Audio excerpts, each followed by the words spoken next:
புத்தகத்தை 10% தள்ளுபடியில் விற்கும் போதும் 10% லாபம் அடைகிறார்.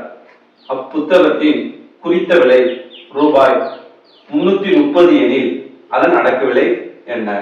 இந்த கொஸ்டின் டெட் எக்ஸாம்ல 2013ல கேட்கப்பட்ட ஒரு கொஸ்டின். இதுக்கு ஆன்சர் கண்டுபிடிப்போம். இப்போ இந்த கொஸ்டின் நம்ம என்ன அண்டர்ஸ்டாண்ட் பண்ணிக்கோம் அப்படின்னா, எப்பயுமே குறித்த விலை அப்படிங்கிற ஒரு வார்த்தை வந்துருச்சுன்னா அங்க வந்து தள்ளுபடி அப்படிங்கிற ஒரு விஷயம் இருக்கும். சரிங்களா?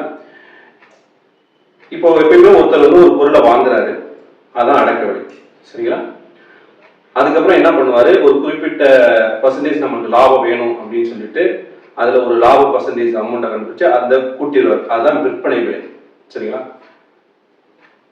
அது ஒரு கணக்கு மெத்தட். சரிங்களா? அதுக்கப்புறம் நமக்கு தள்ளுபடி அப்படிங்கிற விஷயத்த அந்த கடைக்காரர் கொடுக்கணும்னு நினைக்கிறாரு அப்படின்னா, மறுபடியும் எவ்வளவு அமௌண்ட் நமக்கு தள்ளுபடி கொடுக்கணும்னு நினைக்கிறாரோ அந்த அமௌண்ட்டை அந்த விற்பனை விலையில கூட்டிடுவார். சரிங்களா? கூட்டிட்டு தான் நமக்கு நம்ம கடைக்கு போகும்போது இவ்வளவு பர்சன்டேஜ் தள்ளுபடி அப்படின்னு சொல்லிட்டு நமக்கு பொருளை கொடுப்பாங்க, தள்ளுபடி செஞ்சு. சரிங்களா? இப்ப நம்ம ஃபர்ஸ்ட் என்ன கண்டுபிடிக்கணும் இந்த கொஸ்டின்ல அப்படின்னா, குறித்த விலையில 330 ரூபாயில 10% எவ்வளோன்னு பார்த்தோம்னா ஒரு அமௌண்ட் வரும். அதான் தள்ளுபடி அமௌண்ட். அந்த அமௌண்ட்டை குறித்த விலையிலேருந்து கழிச்சிட்டோம் அப்படின்னா ஒரு அமௌண்ட் வரும் பார்த்தீங்களா, அதுதான் விற்பனை விலை. சரிங்களா? கடைக்காரர் ஃபிக்ஸ் பண்ண விற்பனை விலை. அந்த விற்பனை விலையில தான் அந்த விற்பனை விலை வித்தனால தான் ஒரு 10% லாபம் அடைகிறார். அப்ப அடக்க விலைன்னு ஒரு அமௌண்ட் வாங்கியிருப்பாரு பார்த்தீங்களா, அந்த அடக்க விலையில 10% உயர்த்திருக்காரு. சரிங்களா? 10% உயர்த்தினது பிறகுதான் என்ன கிடைச்சிருக்கு, அந்த அமௌண்ட்டை கூட்டினது பிறகுதான் அது விற்பனை விலையா மாறிருக்கு. சரிங்களா? இப்போ வந்து ஸ்டெப் பை ஸ்டெப்பா செய்வோம், டைரக்டாவும் செய்வோம், ஆன்சர் வச்சு செஞ்சுப்போம். சரிங்களா? ஃபர்ஸ்ட் 330 ரூபாயில 10%. 10% நம்ம வந்து ஷார்ட்டா இருக்கணும் அப்படின்னா 1/10. சரிங்களா? 0க்கும் 0க்கும் அடிச்சிடும். மீதி இருக்கக்கூடியது 33 ஒன்று தான். பெருக்குனா 33 தான் வரும். 33 தான் வரும். அப்போ தள்ளுபடி அமௌண்ட் எவ்வளோ அப்படின்னா 33 ரூபாய் குறித்த விலையில. அப்ப இந்த குறித்த விலையில 33 ரூபாய் கழிச்சிடணும். 0ல இருந்து 3 போகாது. கடன் வாங்கினா 10, 10ல 3 போச்சுன்னா 7, இங்க கடன் கொடுத்ததுனால 2, மறுபடியும் இது கடன் வாங்கினா 12, 12ல 3 போச்சு அப்படின்னா 9, இங்க கடன் கொடுத்ததுனால 2, 2 அப்படியே ஆகிடும். இதான் வந்து விற்பனை விலை. சரிங்களா? இதுதான் விற்பனை விலை. சரிங்களா? இந்த விற்பனை விலையை விற்கிறதுக்கு முன்னாடி அவர் ஒரு அடக்க விலை இருக்கும். அந்த அடக்க விலையில 10% வைத்திருப்பார். ஏற்கனவே நம்ம கணக்கெல்லாம் போட்டிருக்கோம். அடக்க விலையில் 10% எவ்வளவு அப்படின்னா அடக்க விலை எக்ஸ்ன்னு பேர் வச்சுக்கோம். அதோட என்ன பண்ணிடுவோம், 10% பேருக்கோம். நம்ம ஷார்ட்டா டக்குன்னு எழுதுறேன். சரிங்களா? அப்ப இப்ப கண்டுபிடிக்க வேண்டியது லாபம். சரிங்களா? லாபம் எவ்வளோ அப்படின்னா லாபம் எவ்வளவு கிடைக்கும் அப்படின்னா x/10 தான் கிடைக்கும். ஷார்ட்டா இருக்கு. இந்த அளவுக்கு புரியணும் அப்படின்னா x-ஐயும் 10%த்தையும் 10%னா 1/10/100 இங்க எழுதுறதே சொல்லிட்டு. சரிங்களா? சிம்பிளிஃபை பண்ணோம் அப்படின்னா 0 அடிட்டு போயிடும். சரிங்களா? 1/10 தான் கிடைக்கும். இந்த x-ஐயும் 1ஐயும் பெருக்கணும்னா x கீழே இருக்கிறது 10 இதுதான். சரிங்களா? ஷார்ட்டா இந்த மாதிரி எழுதுறேன். திருப்பி நம்ம யாருக்காவது புதுசா பாக்குறவங்களுக்கு புரியாதோ அப்படிங்கிறதுனால சொல்லிட்டு இருக்கேன். சரிங்களா? அப்ப லாபம் அப்படிங்கிறது x/10. இப்போ வந்து நமக்கு என்ன வேணும், அடக்க விலை வேணும். சரிங்களா? அடக்க விலைக்கு என்ன ஃபார்முலா, அடக்க விலை உடனே நம்ம என்ன எழுதணும், குறித்த விலை எழுதணும். இந்த ஃபார்முலாலாம் எப்படி நம்ம வந்து ஞாபகம் வச்சுக்கிறது அப்படின்னு ஒரு 15 வீடியோஸ் நம்ம போட்டிருக்கோம். அதை போய் பாருங்க, பிளேலிஸ்ட் இருக்கும். அதான் சொல்லியிருக்கேன். இங்க என்ன வரும், லாபம் தான் வரும்.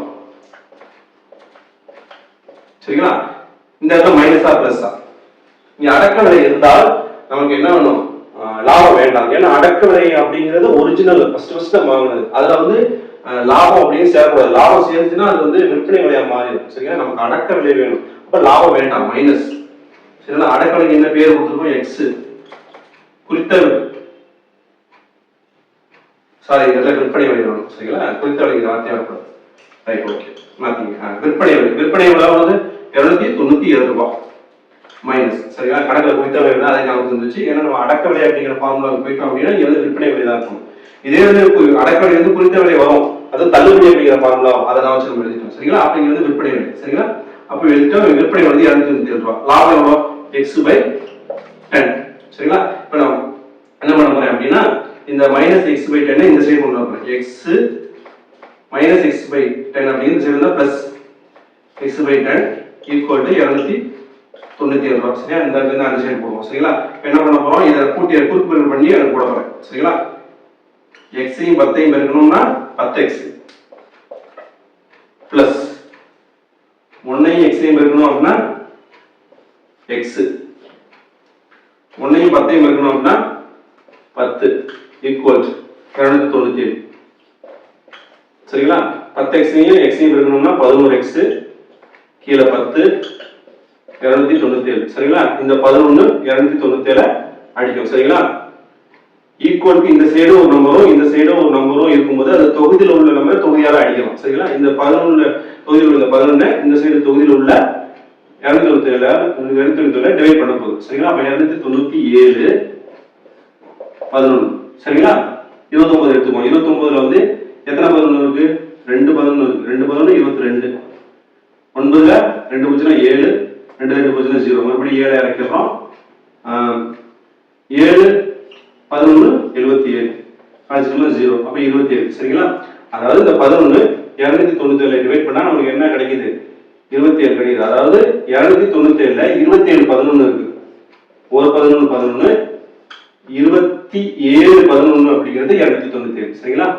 அப்ப எக்ஸ் இங்க எக்ஸ் மட்டும் தான் இருக்கு. இந்த 10 அந்த சைடு போய் பெருக்கிறோம். சரிங்களா? 27 பெருக்கல் 10 27 10 பெருக்கணும் அப்படின்னா 270. அப்படிதான் அடக்க வேலை.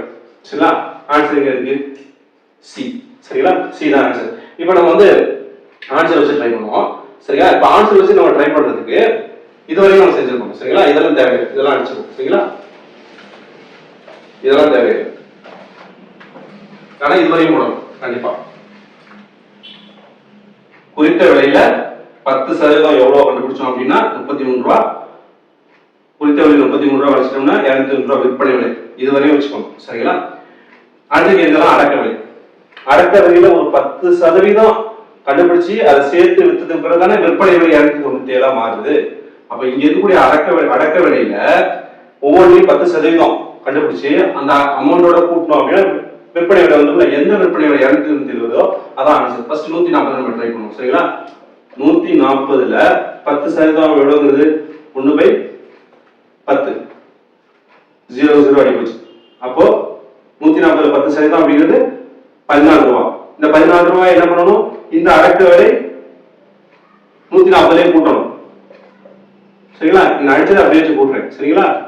0 4 கூட்டினா 4, 4 1 கூட்டினா 5, 154 அப்படிங்கிறது விற்பனை விலை. 154 நம்மளுக்கு விற்பனை விலை 297. அப்ப இது ஆன்சர் கிடையாது. அடுத்து 170 ட்ரை பண்ணுவோம். சரிங்களா? 170 பாருங்க. 170 நம்ம சிம்பிளிஃபை பண்றோம் தான் பாருங்க. 140 சிம்பிளிஃபை பண்ணும்போது இங்க எது 0, இந்த லாஸ்ட் 0 அடிச்சிச்சு, மிச்சம் 14. அது மாதிரி இதையும் 10% பார்க்கும்போது இந்த 0 அடிட்டு போயிடும். அப்ப என்ன கிடைக்கும்? 17 தான் கிடைக்கும். நம்ம டைரக்டா 17 எழுதிடலாம். கூட்டணும் அப்படின்னா 7 8 287. 287 விற்பனை விலை கிடையாது. 297 தான் விற்பனை விலை. அப்ப இதுவும் கிடையாது. இப்ப 240 ட்ரை பண்ணி பார்ப்போம். 240 நம்ம டைரக்ட் 240 நம்ம சிம்பிளிஃபை பண்ணா என்ன கிடைக்கும்? 24 தான் கிடைக்கும். 24 கூட்டிக்கிறோம்.